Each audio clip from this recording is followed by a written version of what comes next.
Good morning, surrendered souls. Good morning. Okay, you know what? It's question week.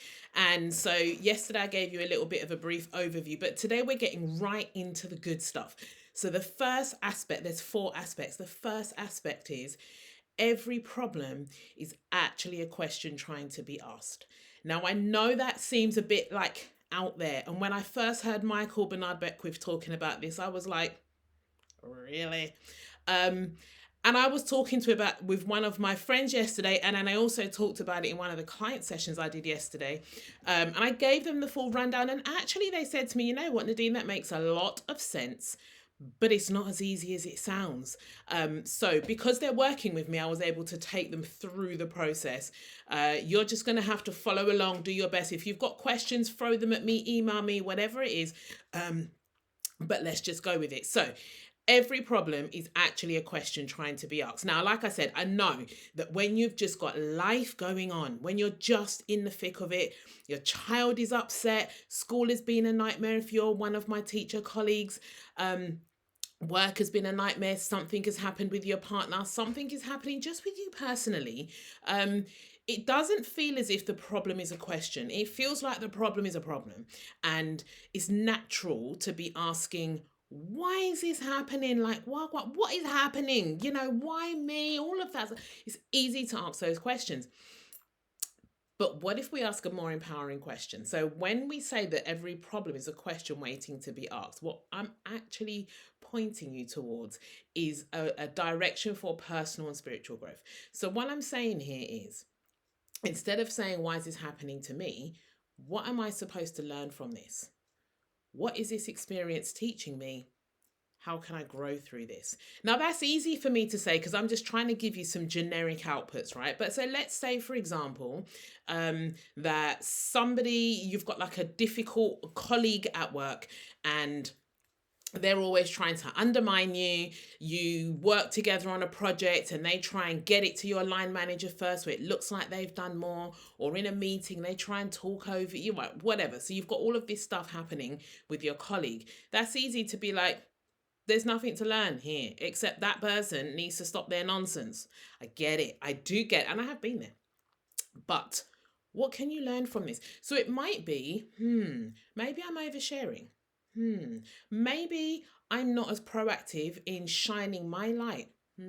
Maybe I need to be more forward in presenting my ideas.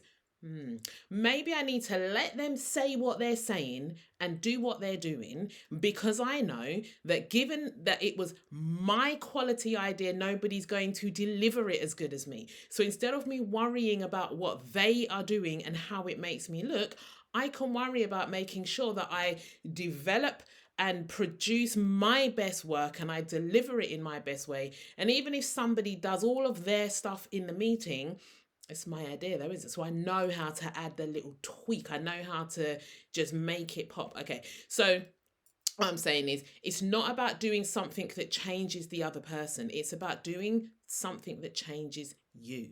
And it might even be, why does this bug me? Now, for one of my clients, we really went down this little rabbit hole of why is that a problem for you? It might not be a problem for somebody else, right? But why is it a problem for you? And we ended up with some, I won't get into it, but we end up with some scenario, unresolved issue that had happened probably about 15, 18 years ago, that she didn't realize was just still bubbling away, triggering her in the background. Anyway, so I digress again. So what I'm saying is, let me get straight back to the point. Every problem is a question waiting to ask itself. So if you, instead of wallowing and going, why is this happening to me? Why me? Why is that person doing that thing? Why isn't my child doing that? Why isn't my husband doing that? Why don't I get to do what I want to do? You can be asking, what can I learn from this moment? What is this experience supposed to be teaching me? How can I grow through this? And it might be, what is causing me to feel so stressed? What haven't I prioritized in my life, or whatever it is? So now that problem becomes an opportunity for learning, for change, for empowerment. So when we don't ask the right questions, we're not going to get the answers that move us forward. And as I said in the first video, if you ask, why is this happening to me? Guaranteed you're going to get some answers about why it's happening to you. And they're not going to be answers that help you grow. They're going to be answers that help you wallow and feel pretty rubbish about yourself. So please these as we move forward. We're inviting the universe to send us the answers to the questions we want, the questions that are going to ask us to grow. And sometimes those questions are painful. Sometimes they're painful because sometimes it's about relinquishing control and being able to say, I love this person so much, I want to be able to do this for them. They might not want you to solve the problem. They might be coming to you with something they just want you to listen. Anyway, I'm off topic. Tomorrow, I'm going to be talking about the next piece. So we did today, every problem is a question trying to be asked. Tomorrow, we're going to be digging into what the answers are. See you soon.